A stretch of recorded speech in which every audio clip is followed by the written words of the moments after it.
tôi là President Kenney, Bộ trưởng Quốc phòng Canada. Hello, Kenney. Kính chào quý vị.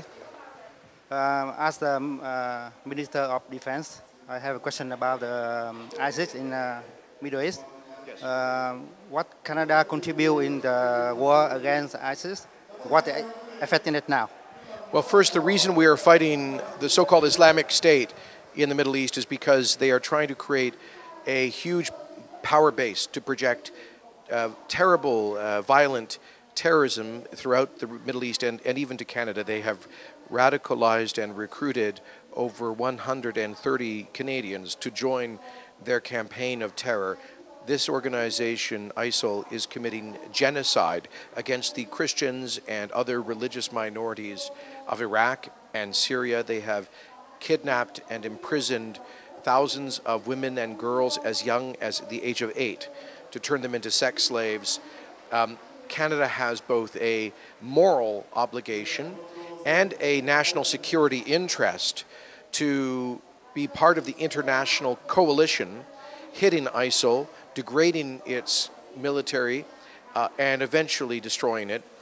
This Canadian contribution is made up of 6 CF-18 Hornet fighter jets that are running bombing runs against ISIL targets in Iraq and Syria, 2 modernized Air Force reconnaissance planes that are helping to identify ISIL targets, a Polaris refueling aircraft that's helping to keep coalition aircraft in the sky, and approximately 70 Canadian Special Operations Forces who are training the Kurdish militia to defend northern Iraq and the hundreds of thousands of ISIL's victims from that campaign of terrorist violence. We think it's very regrettable that Thomas Mulcair of the NDP and Mr. Trudeau of the Liberal Party want to withdraw Canada from this international coalition. Canada has always been a champion for the defense of the innocent, and we do not let other countries fight for our national security. We have a role to play, and we're playing it through the Army, Special Operations Trainers, and the Air Force. If necessary, Canada will extend the mission on the coast control now? We have decided to extend our anti-Islamic State mission until the end of March of next year, March of 2016, at which time we will consider a possible further extension based on the circumstances. But we will not be changing our current force structure in our campaign against ISIL in the next few months. We are maintaining our current force until next spring. Back to the Far East. Right now, some countries, they build a man-made island to try to blockade the international route. What Canada stand for? Well, this is concerning, and we think that a posture of territorial aggression in the South China Sea is unhelpful. It destabilizes security in Southeast Asia, and we think it's unnecessary. We would encourage the Chinese government to work with international bodies on defining questions about territorial waters so that they do not end up provoking other countries, including Vietnam, the Philippines, or Taiwan. Back to our country, recently, stock going down and oil price going down affect our economy. What is the plan the Harper government will do to help our economy? Well, since our government came to office 10 years ago, we have had the best economic growth record and the best job creation record of the major developed economies. 1.3 million net new jobs created. We've cut taxes to their lowest level, federal taxes to their lowest level as a share of our economy in over 60 years.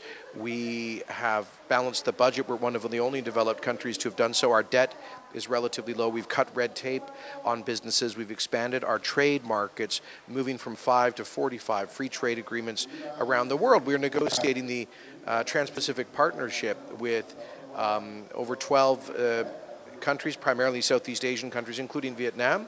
So these are the right strategic things to do. Low debt, balanced budget, fiscal discipline, low taxes, expanded trade. This is the policy we must continue precisely because of the uncertainty and instability that you've talked about, which is coming right now from China.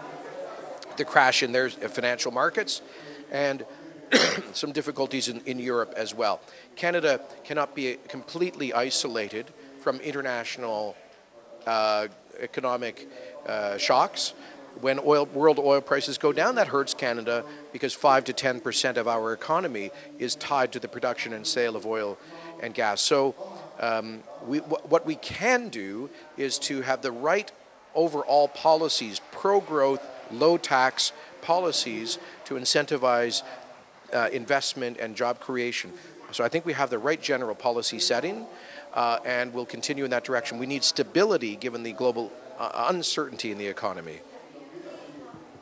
One more thing is last month, the Vietnamese communist leader come to Washington D.C.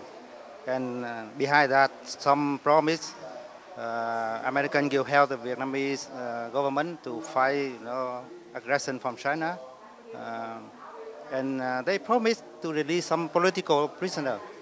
But after that, what Canada going to do to help to bring back the democracy for Vietnam?